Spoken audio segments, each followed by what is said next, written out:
Hello friends, I welcome you on my YouTube channel. आज इस video में हम एथनोग्राफी के बारे में बात करेंगे। What is ethnography method? Ethnography क्या होता है? It is also a qualitative research. और इसमें जो इन्वेस्टिगेटर होता है, हु इज़ द रिसर्चर, वो क्या करता है कि उस पर्टिकुलर कम्युनिटी का, उस पर्टिकुलर कल्चर का जिसके बारे में वो इंफॉर्मेशन चाहता है, he becomes the part of that particular culture और joins that particular culture society जिसके बारे में उसको इन्फॉर्मेशन चाहिए। उस कम्युनिटी का वो खुद पार्ट बनता है। जब वो उसका एक पार्ट बन जाता है, उसमें खुद पार्टिसिपेट करता है, उसके बाद जो उसका स्टडी पर्पस होता है उसके अकॉर्डिंगली क्या होता है, उसके बारे में इंफॉर्मेशन को वो गैदर करके और फिर अपनी स्टडी को कंप्लीट करता है। तो एथनोग्राफी जो होता है ये भी क्या है, क्वालिटेटिव रिसर्च मेथड होता है। Ethnography is a qualitative research methodology rooted in anthropology that seeks to understand the social dynamics क्या होते हैं, यानी कैसे लोग आपस में बातचीत करते हैं, उनके आपस में रिलेशन कैसे होते हैं, behavior and cultural norms of a particular group or community from the insider's perspective. The term derived from Greek word किससे? ethnos क्या होते हैं? people, grapho क्या होता है? to write, meaning इसका मतलब क्या होगा? writing about the people. जब हम एथनोस की बात करते हैं, एथनो में क्या होता है? पीपल, और ग्राफोस क्या होता है? To write. यानी इस तरह से वो क्या करता है कि उन लोगों के बारे में लिखता है जिसका बारे में वो स्टडी करना चाहता है। देन हम बात करेंगे ऑब्जेक्टिव्स क्या होते हैं। ऑब्जेक्टिव्स में क्या है? To understand how people live, interact and make sense of their life. Second, to interpret the meanings that people assign to their experiences and practices. Then to generate rich, detailed and holistic का मतलब क्या था? From all perspective, हर तरह से, हर view से उसके बारे में डिस्क्राइब करना of everyday life and practice.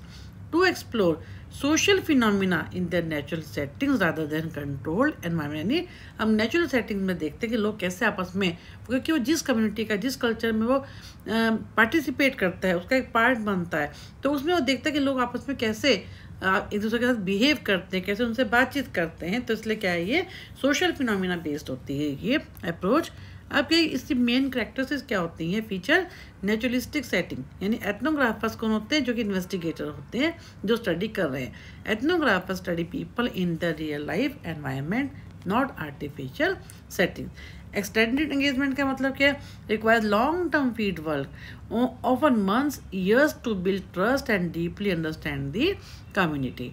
फिर के पार्टिसिपेंट ऑब्जर्वेशन का मतलब क्या है? खुद उसका researcher immerses themselves in the daily life of the participants. Often बहुत ऑब्जर्विंग भी होता है, वो ऑब्जर्व भी कर रहा है और उस पर्टिकुलर कल्चर में क्या कर रहा है? वो पार्टिसिपेट भी कर रहा है। एंड दिस इज क्या होती है? Inductive approach. इंडक्टिव अप्रोच क्या होती है? Theories and hypothesis emerge from the data rather than being imposed at the outside.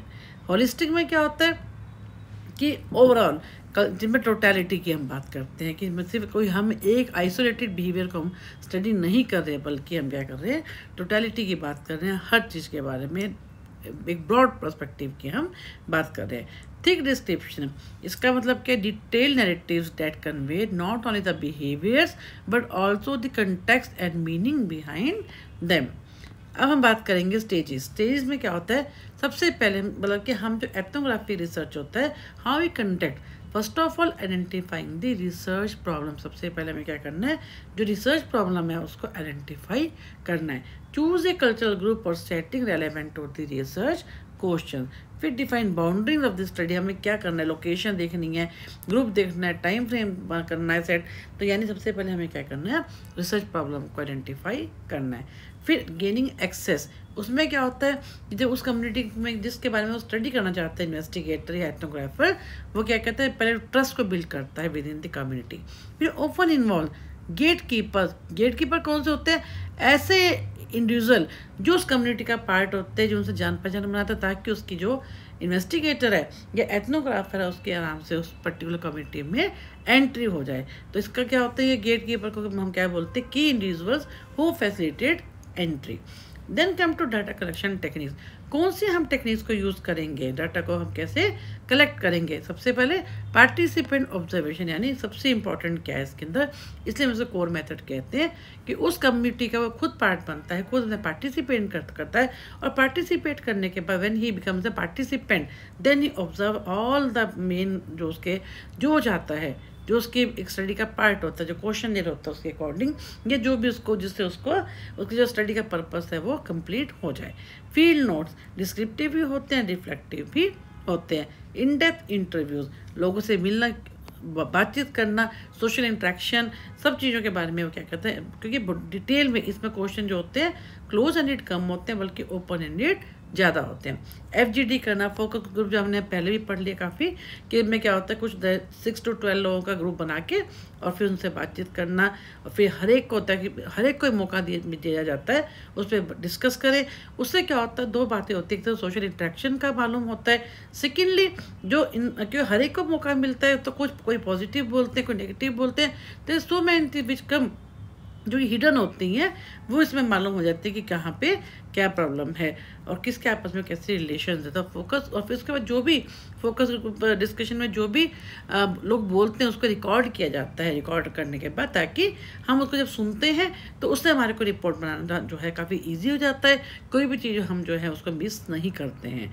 और फिर इसमें जब लोग हमारे को रेस्पॉन्स देते हैं तो उसमें क्या करते हैं कि एक सोशोग्राम बनता है, कि उसमें हम ये देखते हैं किसने क्या कहा। जैसे हमारे पास 10 पीपल हैं, ABCDEFG, हम भी क्या करते हैं, हर एक एरो बनाते हैं कि किसने हमें क्या रेस्पॉन्स दिया।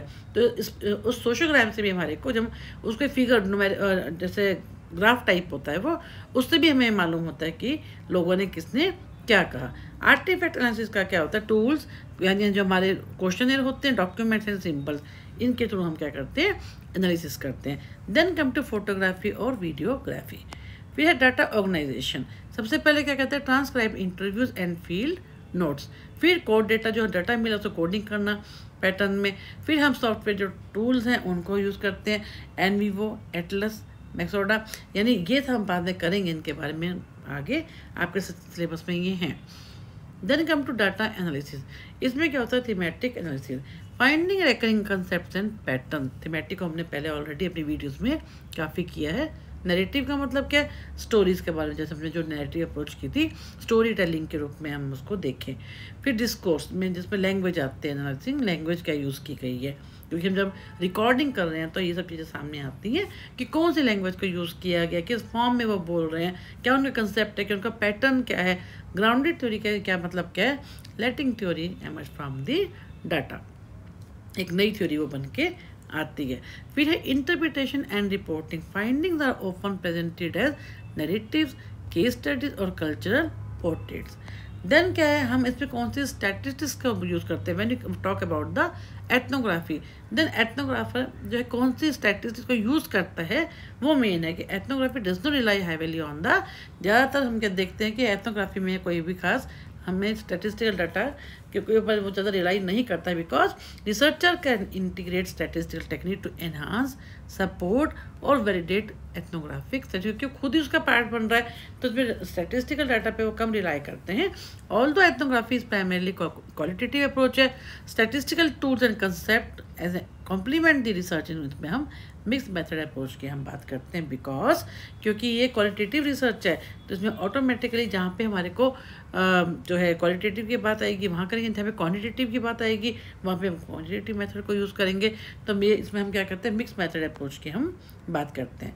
देन कम टू उसमें, जैसे आपको और इजी करने के लिए एस्पेक्ट क्या है, एथनोग्राफी क्या है, उसके बाद जैसे हम टाइप की हम बात करते हैं। एथनोग्राफी क्या है, ये क्वालिटेटिव है, और स्टैटिस्टिक्स क्या होता है, ये क्वांटिटेटिव होता है। फोकस का होता है जहाँ पे understanding meaning, context, culture and experience. जब when we talk about the statistics, then हम क्या करते हैं, उसमें हम फ्रीक्वेंसी को मेजर करते हैं, रिलेशनशिप को देखते हैं, प्रोबेबिलिटीज़ को देखते हैं एंड ट्रेंड्स। ठीक है, क्योंकि ये मैं आपको समझा रही हूँ कि what are different between ethnography and statistics. अब क्या है डाटा, डाटा जो हम when you talk about the ethnography, data क्या टेक्सचुअल है, नैरेटिव है, visual and observational, and when talk about the statistics, numeric and measurable. Then come to outcome, deep contextualized understanding. Outcome में statistics में क्या होता है, जनरलाइजेबल पैटर्न्स एंड रिलेशनशिप्स। फिर है हाउ एथनोग्राफी यूजेस स्टैटिस्टिक्स, कैसे वो एथनोग्राफी में हम जो स्टैटिस्टिक्स को हम कैसे यूज़ करते हैं। Although ethnography is inherently qualitative है, there several ways statistical methods can be incorporative, कैसे उसको यूज़ कर सकते हैं। फिर भी we talk about the statistics, क्योंकि अपने आप में क्वालिटेटिव अप्रोच है, तो हमने क्या किया इसमें, हम क्वालिटेटिव का मतलब क्या है, इसके अलावा हम जो जहाँ पे हम डिस्कस करते हैं, जब हम एनालिसिस की बात करते हैं तो मिक्स मेथड अप्रोच की हम बात करते हैं। अब एथनोग्राफर जो होता है कैसे यूज़ करता है, जैसे हम बात करते हैं कि all the ethnography is inherently qualitative, there several ways statistical methods can be incorporated. Descriptive statistics जैसे used to summarize background characteristics of the participants और social setting, कि हमने हर जगह पढ़ा है। एथनोग्राफी में क्या करते हैं, हम सोशल इंटरेक्शन को बहुत इंपॉर्टेंस देखते हैं, how people interact with each other. Examples में जैसे हम कैसे हम डिस्क्रिप्टिव क्या हम लेते हैं, जैसे हमने कहा नंबर ऑफ पार्टिसिपेंट, उनकी एज क्या है, जेंडर क्या है, एजुकेशनल बैकग्राउंड क्या है, उनकी income levels and number of observe events और रिचुअल, ये सारा हम क्या करते हैं जिसमें हम डिस्क्रिप्टिव स्टैटिस्टिक्स की बात करते हैं। फिर हम बात करें content analysis with quantitative coding, ethnographer field notes and interviews can be coded, ये भी हमारी क्या है डिस्क्रिप्टिव का ही पार्ट है, जिसमें जैसे अब तक हम कर रहे हैं जो डिस्क्रिप्टिव की हम बात कर रहे हैं, तो उसके अंदर हमने कैसे किया, उसके बाद हमने क्या किया कंटेंट एनालिसिस के अंदर क्या किया, उनको कैटेगरी में डाल लिया, डाटा को कैटेगरी में डाल दिया, विच आर देन क्वान्टिफाइड। जैसे आइडेंटिफाई रेकरिंग थीम, ऐसी कौन सा है जो बार बार हो रहा है, रेकरिंग का मतलब जो चीज़ रिपीट हो रही है, जैसे फियर है, ट्रस्ट है, अथॉरिटी है। Count how many time each, अब कितनी बार ये हो रही है उसको काउंट करना। Then present frequency in table, अब जो फ्रीक्वेंसी आई है 1 2 3 4 उसको हम क्या करते हैं टेबलर फॉर्म में देते हैं। इसमें जैसे हमने कहा ना कि कोडेड इनटू कैटेगरीज, जैसे एग्जांपल यहाँ पे दिया है हमने, ट्रस्ट की फ्रीक्वेंसी क्या 42, फियर क्या 30 एंड रेजिस्टेंस। इसमें क्या होता है एवरीथिंग इज क्लियर, ये हम करते हैं इसके अंदर कैसे भी इसको टेबलर फॉर्म में वो कन्वर्ट करते हैं। तो ये हमारी क्या होती है, this approach is specially common in qualitative content analysis and mix method, क्योंकि हम जब क्वालिटेटिव की बात कर रहे हैं क्योंकि हम सारा डाटा इंटरव्यू से ले रहे हैं, is also a part of the qualitative research. तो इसलिए हमने क्या किया, जब हम क्वान्टिटेटिव की बात करते हैं तो कैसे करते हैं, जैसे हम यहाँ पे देख रहे हैं कि हमने पहले उनका पूरा सोशल सेटिंग में उनके पूरी बैकग्राउंड कैरेक्टरिस्टिक्स जैसे हमने लिए, सोशल डेमोग्राफिक प्रोफाइल को करेक्ट किया, फिर इसके अलावा जो उनके जो कोड है उनमें कैटेगरीज को कोड में बांट दिया, जैसे हमने यहाँ पे आपको दिखाया कैसे फियर है, ट्रस्ट है, अथॉरिटी है, कैसे उसकी फ्रीक्वेंसी बनाई, कितनी बार वो हुआ है। फिर जब हम टेबुलर फॉर्म में देते हैं तो इट मीन्स क्या है, वो क्वालिटेटिव कंटेंट एनालिसिस यानी हम मिक्स मेथड अप्रोच की हम बात करते हैं। Then come to statistical triangulation, इसमें क्या triangulation refers to cross validating finding by using multiple data sources. जो हमारे पास जो फाइंडिंग आई हैं हम उसको क्या करेंगे, क्रॉस वैलिडेट करेंगे bye using multiple data resources और टाइप्स। सैम्पलिंग कौन सी हम लेते हैं, एथनोग्राफर often use purposive or snowball sampling but can still apply basic कौन से कुछ बेसिक मेथड को भी वो स्टैटिस्टिकल कंसेप्ट को भी दे कैन यूज, जैसे sample size determination, though flexible in qualitative studies. Then demographic balance की जो डेमोग्राफिक बैलेंस का मतलब क्या होता है, जो हमने पॉपुलेशन ली है वो एक जैसी है, वो बैलेंस्ड हो, ये नहीं कि हमने स्टडी बच्चों पे करनी है और हमने ओल्ड पीपल को भी उसमें ऐड कर लिया। तो सबसे पहले हमें ये देखना होता है कि हमारा सैम्पल साइज़ क्या है ना, क्योंकि सैम्पल साइज़ को हम जब क्वालिटेटिव रिसर्च की बात करते हैं तो वो थोड़ा सा फ्लेक्सिबल हो जाता है। इसके अलावा जो डेमोग्राफिक बैलेंस है, सेम पॉपुलेशन होनी चाहिए। फिर क्या होता है कि रिप्रेजेंटेशन रेशियोज यानी सैम्पलिंग, मान लीजिए हमने 10% लिया है ऑफ स्कूल टीचिंग स्टाफ, इसका मतलब क्या है, इसमें जब हम जो सैम्पलिंग लेते हैं डाटा शुड बी और जो रिजल्ट्स हैं should be the representative of the whole population.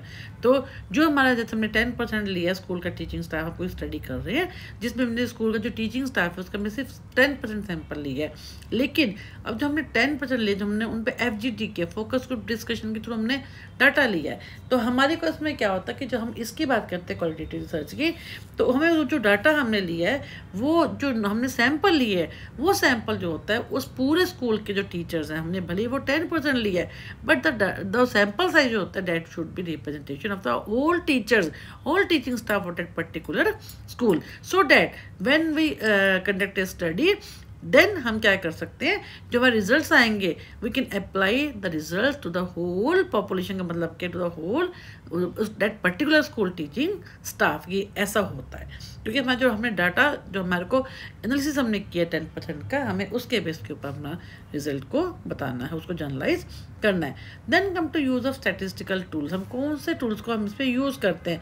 First SPSS हो गया, एक्सेल हो गया।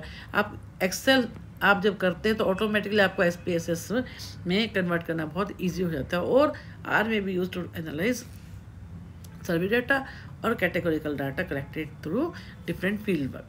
फिर स्ट्रेंथ्स क्या होते हैं एथनोग्राफी की? डेप्थ है, डिटेल है। ऑब्वियसली जब आप खुद ही पार्टिसिपेट कर रहे हो तो वो कॉम्प्लेक्स रियलिटी जो होती हैं उनको भी हम कैप्चर कर सकते हैं। कुछ चीज़ें जो हम इतनी ईजी नहीं होती है लेकिन हम खुद अपने जब उसमें पार्टिसिपेट करते हैं तो it becomes easy for us to capture all complex realities. Then come to context reach, यानी account for cultural, social, environmental influences. Flexibility है, हम अपने आप अपने हिसाब से उसको फ्लेक्सिबल कर सकते हैं। एम्पैथेटिक अंडरस्टैंडिंग होती है, जब हम पार्टिसिपेट करते हैं उस पर्टिकुलर कल्चर में तो हम उनसे अटैच हो जाते हैं उन लोगों से। तो ये क्या होता है कि हम दूसरे जो है उसका पार्ट बन के हम उनसे सारी इंफॉर्मेशन लेते हैं, तो एम्पैथेटिक भी हो जाते हैं। Then come to limitations. Limitations क्या है? एक तो सबसे पहले टाइम कंज्यूमिंग है, रिसोर्स ज़्यादा चाहिए होते हैं। रिसर्चर की बायस जब वो उस पार्टिसिपेंट बन जाता है, उस पर्टिकुलर कम्युनिटी का पार्ट बन जाता है, एज एन इंसाइडर कह लो, एज एन पार्टिसिपेंट कह लो ना, तो उसमें क्या होता है कहीं ना कहीं इसमें सब्जेक्टिविटी आ जाती है। वो अपना जहाँ उसको लगता है कि नहीं ये तो अगर ऐसे करूँगा तो स्टडी के जो रिजल्ट्स हैं वही गलत हो जाएंगे, जबकि वो लोग तो बहुत अच्छे हैं, तो कहीं ना कहीं उसके अंदर क्या होता है सब्जेक्टिविटी बायस भी आ जाती है। देन लिमिटेड जनरलाइजेबिलिटी, क्योंकि हम स्मॉल सैम्पल साइज लेते हैं तो कंटेक्स्ट स्पेसिफिक होता है और उसमें हम एक पर्टिकुलर उस पर कर सकते हैं। जैसे हमने जिस कल्चर का, जैसे हमने ऊपर बात की स्कूल के टीचर्स का, तो वो जो स्कूल के जो टीचर्स का जो सैंपल लेंगे, जैसे हमने यहाँ पे बात की 10% की, तो वो जो सैम्पल साइज छोटा हम लेंगे तो क्योंकि हमारे को इसमें काफ़ी मेहनत करनी पड़ती है, 1-to-1 रिसोर्सेज भी चाहिए हमारे को, खर्चा भी होता है, टाइम भी चाहिए।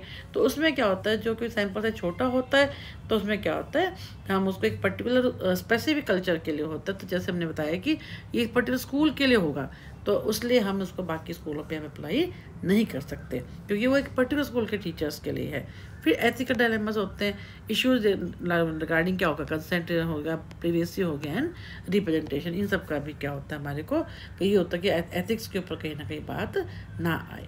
तो इस टाइप से हमने इस वीडियो में एथनोग्राफी के बारे में डिटेल में पढ़ा। नेक्स्ट वीडियो में हम नेक्स्ट पार्ट स्टार्ट करेंगे under research methodology and statistics. I thank you all to become the part of this channel, and I request you all to kindly share, subscribe maximum so that maximum students may get this free YouTube channel.